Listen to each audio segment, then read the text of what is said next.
Hey everyone, good morning. Great to see you all. I'm Matt Shapiro. I'm a partner at Multicoin Capital.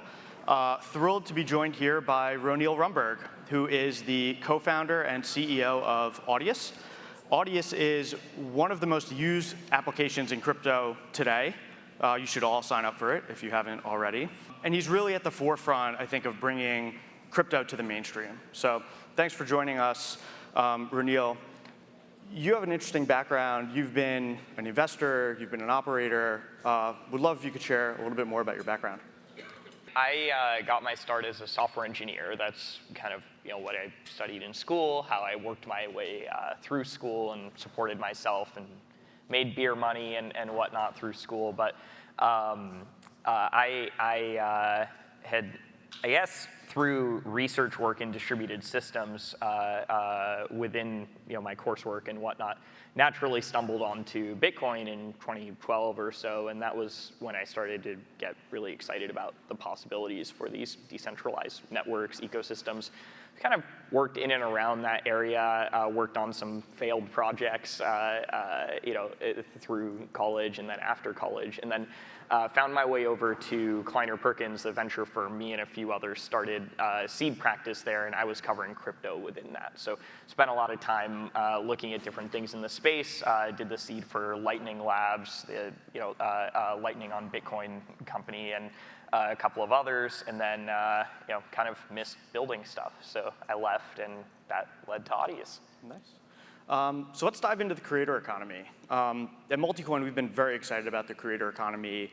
We've made several investments, including Audius, which we're obviously very excited about, as Kyle had mentioned in his presentation. Creator economy is a pretty broad term. So what does that mean to you, and why are you excited about it? Yeah, so I think to set the stage a little bit too, it's worth thinking about and talking about how media distribution and kind of distribution for creative works work today.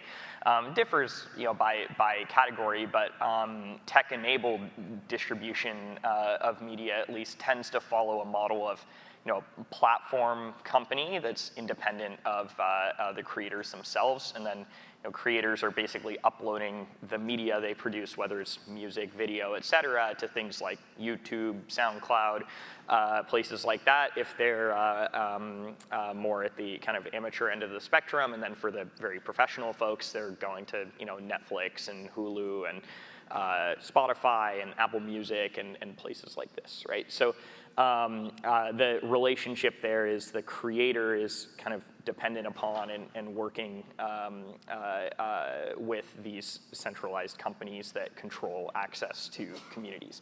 I think what the creator economy trend more broadly is speaking to is this idea that creators and creative types more generally are increasingly finding ways to vertically integrate their distribution. So everything from Substack being able to give writers the opportunity to speak directly to their audiences, tools like Audius giving musicians the opportunity to speak directly to their fans, and so on and so forth, right? So this idea that the creator should own the relationship with their fans and be able to use that for what they see fit and port that between different product experiences potentially, right? Like if a writer wants to leave Substack, they can take their email list and bring that somewhere else. Whereas if a YouTube creator wants to leave YouTube, you're kind of hosed, right? Like if your fans are there, your subscribers are there, you have no choice but to stay. So that vertical integration is actually really interesting. What are some of the enabling factors that you think are feeding into the creator economy, right? Timing is so tough with technological trends. What is happening? What are the unique enabling features today that you didn't see 5 years ago or even 2 years ago? I actually think the biggest feature here is that the cost of producing content in many of these areas at a level of professionalism and quality of what a big budget thing could be, that cost has declined precipitously over the last 10 to 15 years. Especially in music, we've seen this where someone in their bedroom producing content can get it mastered and produced at a level of quality that's pretty close to indistinguishable from content made by professional sound engineers and producers in a studio. And that kind of democratization of the means of creation has naturally led to a massive increase in the number of people that are participating in making creative stuff, right? If it doesn't cost $100,000 to make a track on an album, there are a lot more people that can try and do that and try and get their chance to break out. But similarly, I think as that cost of production has gone down, so too has opened an opportunity for kind of a middle class of creative kind of outlet to exist, right? If you can make, $10,000, $15,000, $20,000 a month from your fan base, that's actually enough to have a really good living as a creator today. But when it costs you $100,000 to make every track, and it costs a lot of money to, say, physically produce records and put them into stores, or print books and get them distributed to bookshelves, that naturally meant that it became a game of scale, right? There was only a fixed number of kind of individuals or bands or authors or whatever it may be that could really reach breakout trajectory. That cost of production declining has had really interesting effects across the ecosystem. So how does crypto play into this? Like, how does crypto change or enable the relationship between fan and creator? Yeah, so I think the big change here is that what crypto enables is, for the first time, an opportunity for creators to be enfranchised in and have ownership of their means of distribution, right? So they're kind of like, I see this as being a few phases. So like, phase one of creating on the internet was like, give the rights to everything you make, whether you're writing things, producing video, whatever, to these platforms that you're beholden to, and hope that you can build up enough fans and whatever scraps are left for you after folks take their cuts along the way, are enough to live on.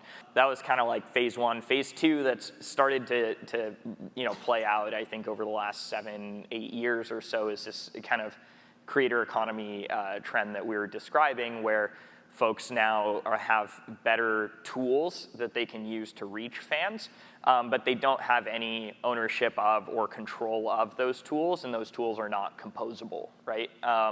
So it's still a step in the right direction, but there's some issues there with respect to, like, for example, if when a writer leaves Substack, as I said, you're saying, okay, I have to take my mailing list and bring it somewhere and set all that up and do everything with it. It's not possible to compose different tools on top of each other there. I think what crypto enables is two things. It's this baked-in composability. Within the Audius community, people will build really cool things without ever talking to our team or to anyone else in the community, and just launch them, and that's fantastic, right? There are even artists and artist teams that are building their own kind of custom experiences around distributing content that run on the Audius network, and that's great, right? But similarly, all of the data that users build up within these networks is now portable or accessible across other experiences, right? So if I'm a developer and I want to build like a cool new way to listen to music, I can now access the same catalog and engage with it in the same way that the client that our team puts out, the reference implementation of Audius, is able to. So yeah, it's really composability and that kind of enfranchisement in the ownership, right? Where artists and creators of all kinds for the first time get a say in and the opportunity to control the direction that these tools for distribution take. Yeah, that's so exciting. And there's lots of different types of creators. I mean, they're all very different with different needs, right? I mean, it could be writers on Substack, it could be a sculptor, a painter, today a TikToker, right? I mean, there's all these different types of creators. You've chosen specifically to focus on the music industry. What is it about that industry that you think makes it sort of ripe for disruption for this model? Yeah, so I guess also I've never formally defined what Audius is and what we do, so I'll start there. Audius is a digital streaming service that connects fans directly with artists and exclusive new music. That direct engagement and direct interaction is really where we see the key differentiator being here. Like you said, I think that kind of shift towards direct engagement and giving creatives the ownership of that ability to directly engage and control of the relationship, really is what's kind of been the enabling factor here. But we were really excited about music, my co-founder and I, just because we were big fans. I was a drummer in a past life long ago, but my parents rightfully, I think, pointed out somewhere along the way that I didn't have the God-given talent to make a go at that as something that could be a career. But fortunately, I also really liked playing with computers and doing stuff around that, so I ended up finding my way there. This really was, I think, a opportunity of my co-founder and I being at a place as music fans where we saw a lot of our favorite creators feeling disenfranchised in their existing means of distribution, and specifically there was kind of a turning point, I guess we saw in 2015 or so, where so many of our friends who were music producers, and especially in the dance music community, were actively deciding to leave existing platforms because they felt that they were being mistreated on them, right? And that was where this initial genesis for the idea of Audius came from, was in 2015 or so, basically seeing this trend play out and seeing SoundCloud in particular kind of lose the network effect that they once had within the community due to a series of decisions that they made without consulting or engaging with the community, and creators choosing to leave and decamp as a result of that.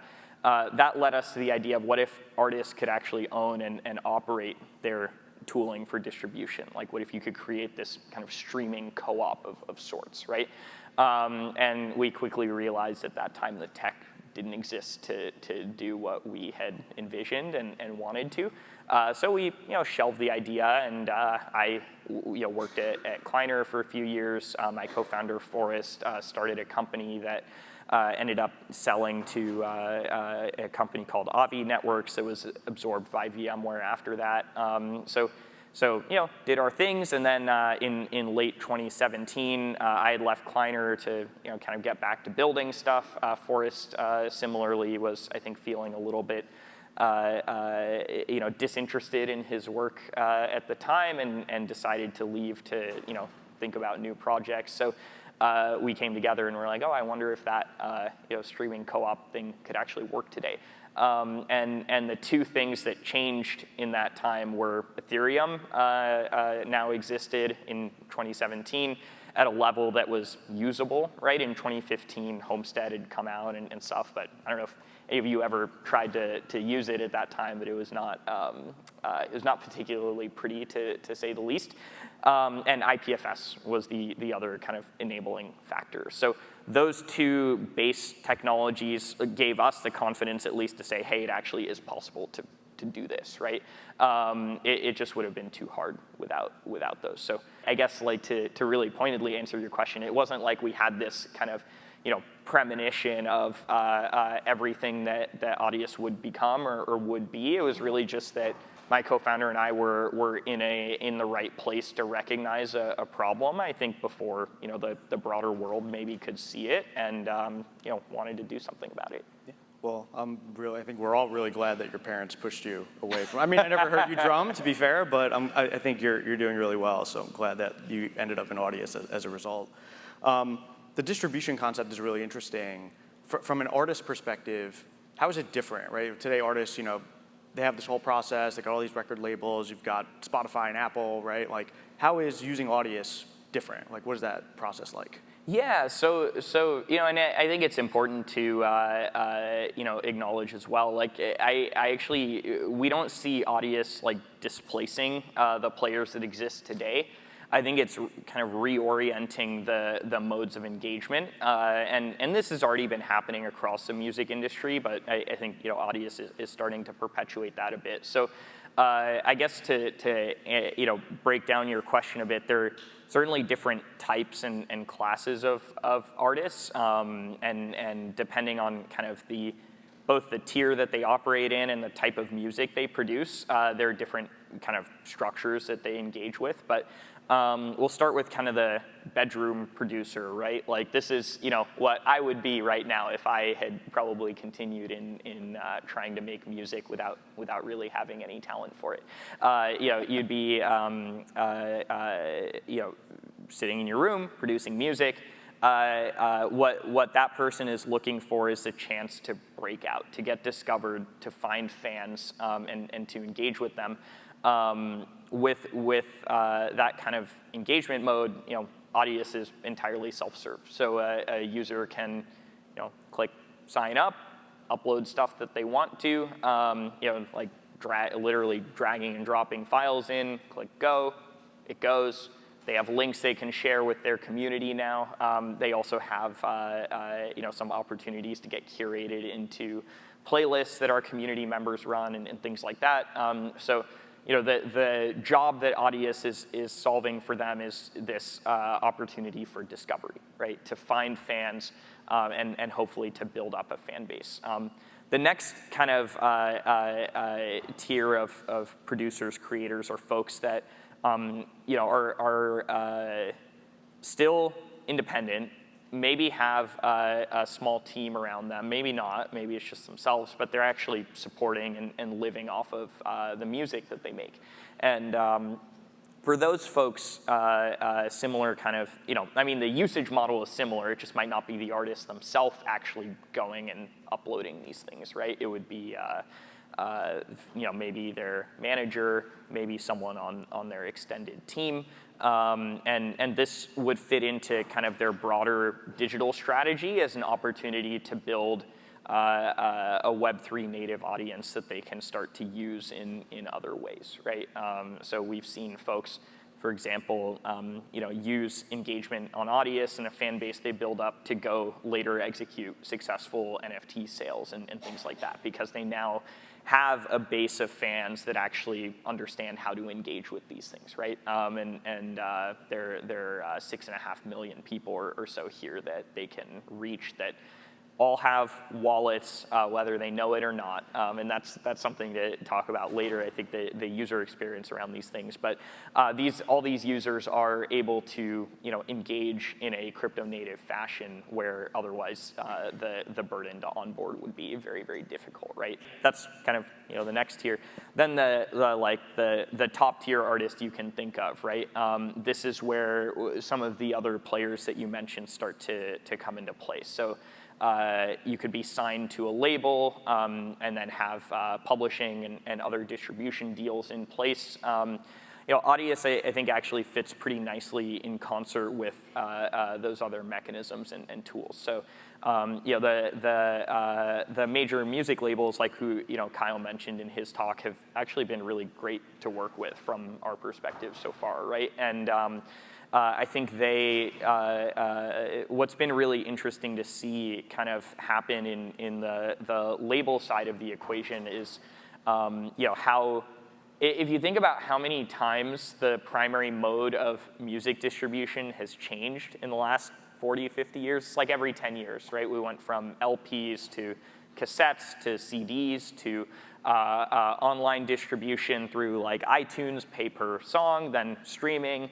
On that kind of cycle, we're due for another another potential shakeup here in the next little bit. But the one thing that has stayed very consistent through all of that is that the labels have continually reinvented how they work and how they provide value to their artists to engage there. And we've seen that similarly in our work, right? I actually think the the cool thing about Audius for artists of all shapes and sizes is that this is an opportunity to build a direct relationship with fans and have control of that relationship.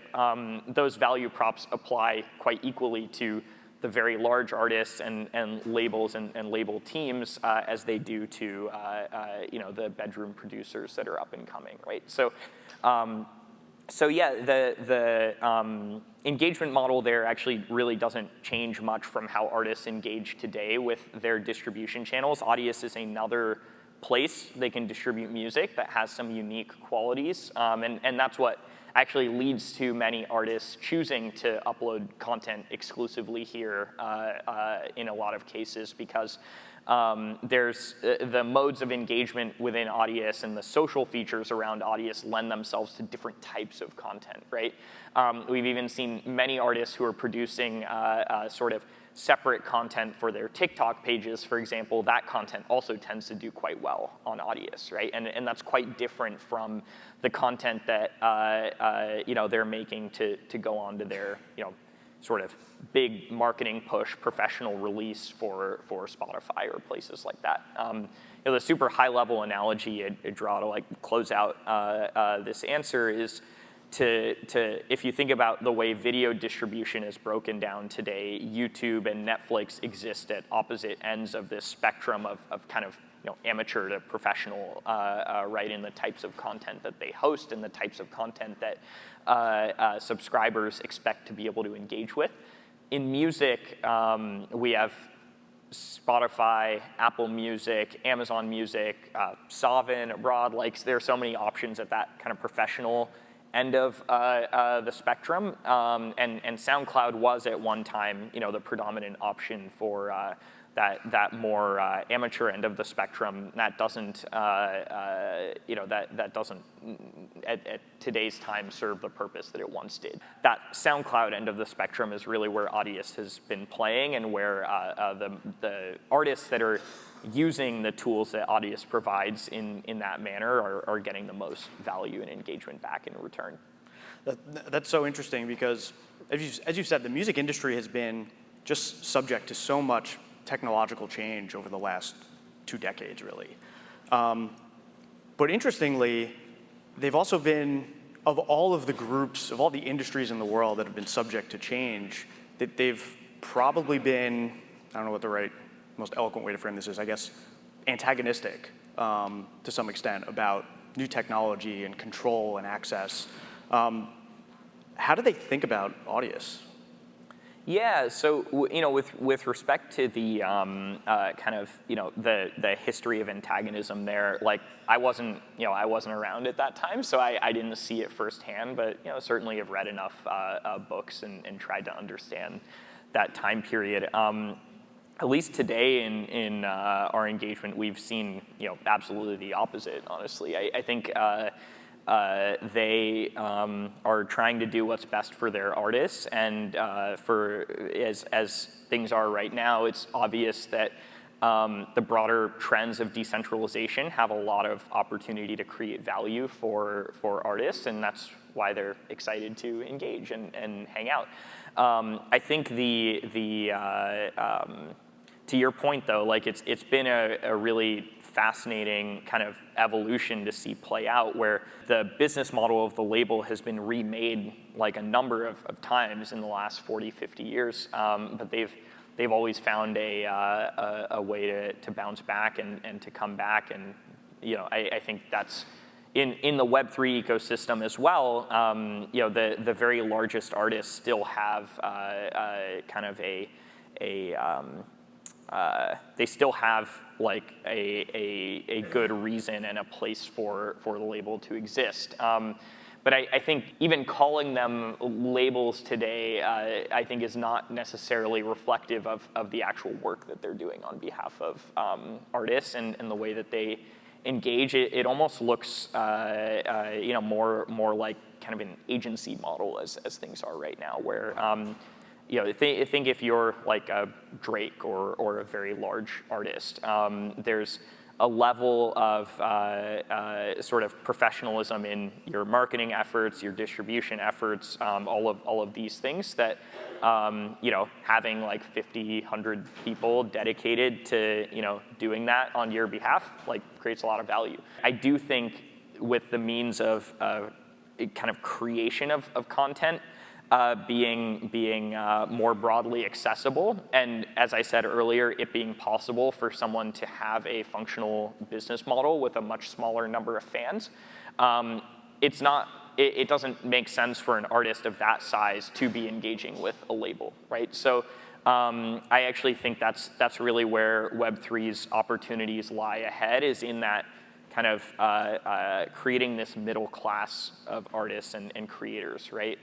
Where you can earn a living from your music and do so sustainably, and have an opportunity potentially to break out and get recognized and get noticed in a bigger context. Like that's I think where the sweet spot for these tools will be, and over time, the opportunities to kind of like grow upwards, if you will, towards that upper tier of artists. Yeah, I mean, it's been amazing to see the traction and the acceptance of Audius and this model. I mean, nothing comes clear more than, I mean, you announced a big funding round, and it's like a who's who of top tier artists. I mean, it's Katy Perry and Nas and Jason Derulo, the Chainsmokers. I mean, I could literally spend the next 30 minutes reading like names off the list. It's like unbelievable. This is just so new and interesting. Like, why are those guys so excited about Audius and what you guys can do? Yeah, I think what's been really amazing for Audius has been like, because we've been around for quite a while, we've had touch points with virtually every artist you could probably think of at one time or another.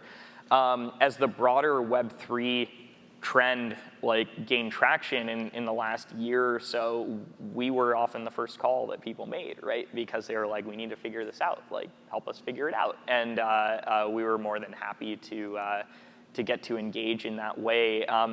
I think about a year ago, it just began with, people don't know what to do here, and they're looking for folks to help guide them, lead them. I think Audius naturally lends itself well to that kind of position in the market, because the barrier to being able to use Audius is so low, right? As a user, you don't need to know anything about crypto. You can click sign up. You can sign up like you would on any other normal web product, Web 2 product that is, but still get the value props and benefits that decentralization provides to you through that direct engagement that we described.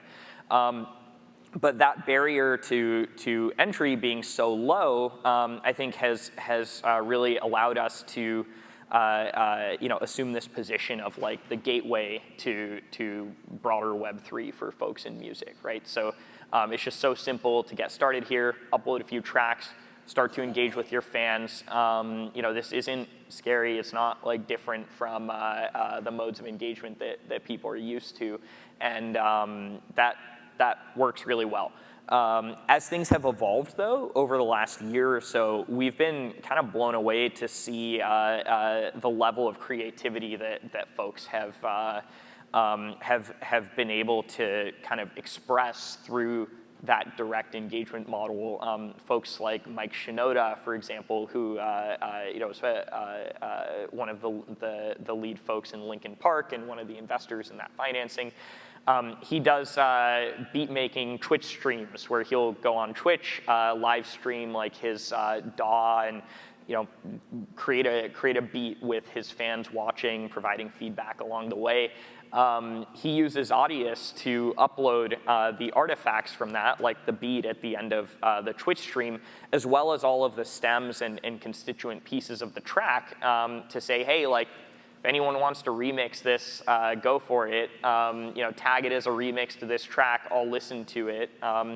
That's really cool, right? It's not possible to engage with fans in that manner anywhere else. And that was kind of a that like remix competition use case was something that like emerged from within our community. There was an artist a couple of years ago that basically, did this by uploading like 10 different tracks to Audius and marking them as downloadable. And then he tweeted out to his community like, hey, go remix this track, tag it with hashtag, Lido remix. Lido was the artist. And, I'll do like an Instagram live and listen to them and react. And when our community saw that, they were like, why is this not a feature, right? And we responded similarly within our team. We were like, yeah, this should be a feature. And the coolest thing about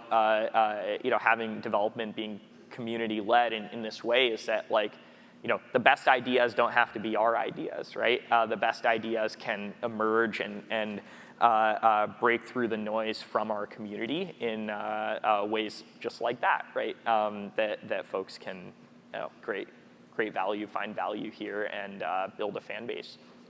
Yeah, I mean, just the way that people can engage in a more open platform is pretty amazing. And the way that crypto can just track and reconcile everything is amazing. I really think engagement is just going to change materially, especially in music. But like, let's talk about monetization, which is sort of, you alluded to it, it's sort of broken. I mean, I double checked this because I didn't believe it, but like you said $43 billion the music industry generates on an annual basis in revenue, and only 12% actually goes to the artist. Like that is shocking, especially given just the sheer cultural significance of music. I mean, it is ubiquitous in our daily lives. I found that hard to believe. How do you fix that? How do you break that cycle? Yeah, so those statistics are absolutely right. They come from a report that Citigroup put out a few years ago, kind of studying the broader economics of the music industry. And I found two things about that very shocking. One, that the total revenue in music was only $43 billion a year, which, as you said, in proportion to the cultural significance that music operates or it kind of assumes within all of our headspace and the amount of time that many of us spend listening to music on a recurring basis, pretty wild that it's so small compared to many other industries. But that's kind of problem number one. Problem number two here is that the distribution of value in the space today is somewhat uneven and unequal, I think we would argue, in that 12% of total music industry revenue is going to the actual artists who, at the end of the value chain, are creating the value here, right? Some comparables we often draw are players in the NBA and the NFL, for example, will earn about 50% of the revenue that the broader league generates, right? Where similarly talent-driven industries, but the crazy thing there too is this is across like a large team of players, right, versus a single artist or a small number of artists. So yeah, the economics here are pretty shocking, right, when you look at it, and it's.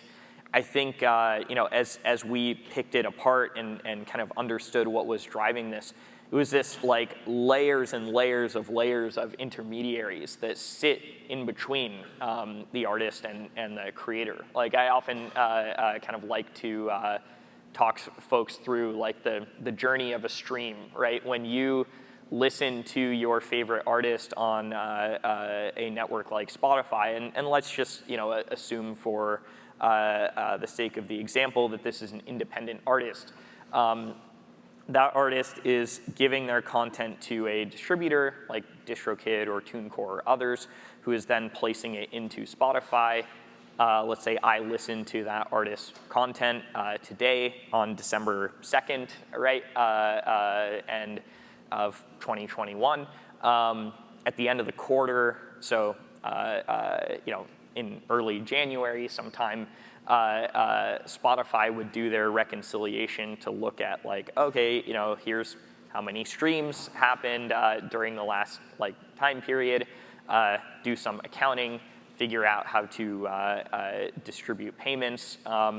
Those payments, depending on where you were based as an artist, which so-called collection societies and rights societies you are part of, and otherwise get basically paid out to either your distributor in some portions, other portions to those so-called rights societies, and there's some complexity there between the different sides of a music copyright. And then that ultimately makes it back to you once those various groups have done some accounting and things. So long story short, at the end of that value chain, as the independent creator, you're getting a check in the mail, or maybe like 10 checks in the mail from the 10 different groups that collect on your behalf and do various things. You don't really have a sense of how that money was generated, where it came from, where people were listening, the fact that I was the listener to generate that. And all of that, I'm assuming that this is in American, right? So if I were in the UK or, God forbid, somewhere in Asia where, things are, even more slow to make their way back. I've heard stories of artists getting paid 10 years plus later for plays on radio that happened in international territories that didn't have robust reporting in place, right? And without knowing, where was that song played, who played it, at what time, there's none of it's crazy. So I also want to be clear, I don't think Audius solves all of those problems, but what we are trying to do is give artists for the first time the opportunity to build a channel that's direct with their fans rather than relying on these various networks of intermediaries that sit between the actual fan sitting at the other side of the radio in their car listening to something and the payment that flows its way through this Byzantine structure. That's miserable. That sounds absolutely miserable. I can't believe the entire industry is structured that way. Smart contracts, and crypto, natively solves a lot of that. So I think there's a lot of opportunity to streamline something today that just sounds laughably inefficient. But I think as you think about monetization, what does crypto allow you to do is create new streams of economic value that you couldn't just through streams or distribution channels that we've had in the past. And I think, we think at Multicoin a lot about, what are the interesting areas of the market. And I think there are a bunch of different categories that are all distinct but interrelated. And I think it sits at the creator economy, NFTs, which is everyone's new favorite word, and social tokens, right? And those three things are a really fun design space. And I think something really big is gonna happen there. I think Audius is really well positioned to capture that opportunity. I mean, how do you think about those components? Yeah, so I drew this analogy earlier to Audius being kind of this gateway or entry point for many artists into Web3. We see that similarly on the fan side, where we see artists wanting to kind of coalesce the relationships they have with fans within Audius because they get access to all the data those fans are generating. They get the ability to push information to them in ways that other channels don't give them. It's just a different medium for engaging these folks in different ways. I think with respect to NFTs, social tokens, all of these broader trends within Web3 and direct engagement, Audius is the mode of distribution for those things. We've already seen artists and others experiment with things like airdropping NFTs to their fans on Audius because you can actually generate a list of what are all the wallets of all the people that are following me on Audius, right? All of that data is there for their picking and their taking. Similarly, on the social token side, Audius we see being the conduit through which social tokens can reach fans and social tokens can have utility, right? Where you can actually gate access to content based on holding of a token, but also create mechanisms for mining social tokens, right? We talk a lot about play to earn, and within Audius, these engagement mining mechanics where folks are able to earn ownership in the network through the engagement that they drive within the network. Similarly, as an artist, what if you could say, hey, if you're like the first 1,000 people to listen to my track, you get to earn one of my social tokens for free, right?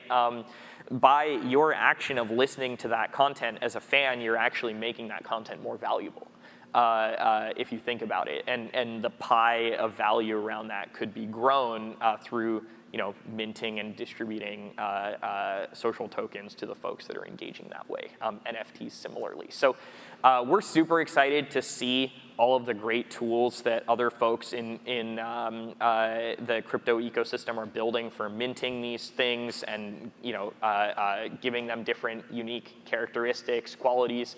Audius is the means of getting them into hands of fans, and because we have the largest user base among these Web3 products and the data access that I mentioned for folks to be able to mine that, we've very naturally assumed that role of kind of the conduit for distribution of these novel assets in the same way that we help distribute content. So yeah, we're super excited about all these things. And I think there's so much more coming down the pipe from the community that I can't really hold back my excitement for all this, as you can probably tell. It's we're on the cusp of some really incredible things. And Audius as the means of distribution that's owned and operated by the artists and the fans that make it valuable. We are very excited about the position that we operate in the space right now, or assume in the space, sorry. So there's this huge design space with social tokens and NFTs and like interesting things, right? You're the first to listen to a stream, or enhanced rights, depending on who you are, how big of a fan you are. Education has been a big challenge in crypto. I think it's probably been the biggest barrier to entry for most people. I don't know what the overlap is between people who listen to music, which is basically everyone, and people who understand crypto, but like it's a fraction of what it will be, I think, in the future. If I'm on Audius today, do I have to know crypto? Like, what does that look like for me? Yeah, so if you're on Audius today, you don't need to know anything about crypto, right? When surveying our users, and these are crude estimates because it was a sample, but like 80 to 90% of our users didn't know that there was any crypto in Audius. They came because they were finding cool music that they weren't finding elsewhere. These were the super fans of someone like a Mike Shinoda, like I mentioned. Those super fans are hungry and excited to find all the content that artist produces. They can just sign up and start to use Audius, like any other Web2 product that they might be used to. The neat thing here is that as those users engage further and further and stumble upon different mechanisms within Audius, there's kind of a neat natural progression for them to like go deeper in and learn more about how to engage in these Web3 contexts. So similarly on the artist side, they don't actually need to know anything about crypto, but I think we see the level of awareness of crypto on the artist side being quite a bit higher than the fans. Yeah. Awesome. So let's look to the future, right? Let's say this is correct, and the convergence of crypto and the creator economy and social tokens, NFTs, all these things work. I mean, what does the world look like in 5 years? Like, what does Audius look like in that scenario? Yeah, so I think that the composability of all these tools and the opportunities to like combine them together in novel and unique and new ways will lead to artists of all shapes and sizes being able to say, hey, like, I think this is where my fans are. This is how I'd like to be able to engage them. Being able to assemble these things in various ways to allow them to do things like the fans that they know and have access to on Audius can be pushed opportunities to buy concert tickets and do things like that. I think these relationships between artists and fans will be portable and usable across many different kind of user experiences. But the vision for kind of the economy around music that we see existing in the future is one of direct engagement between artists and fans that scales in a way that's not been possible with the tools that exist today.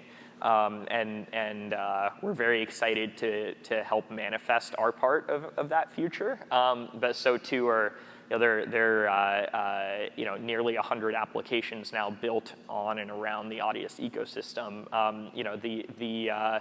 The bread and butter of all those new modes of engagement are going to be coming from the community, just like that remix competition. I and my co-founder and like our small team are not going to be sitting in a room here coming up with all the different ways that people can engage. The tools are out there, they're open source, they're open to everyone, and we're already seeing this amazing creativity come out from folks just wanting to build cool stuff and get it in front of people. I love it. It's awesome. I think that's an amazing world, and I'm super excited. We're super excited to be on a path with you for that. So thank you for all your time and your insights. And with that, we'll open it up for a couple minutes here for Q&A if anyone has any questions.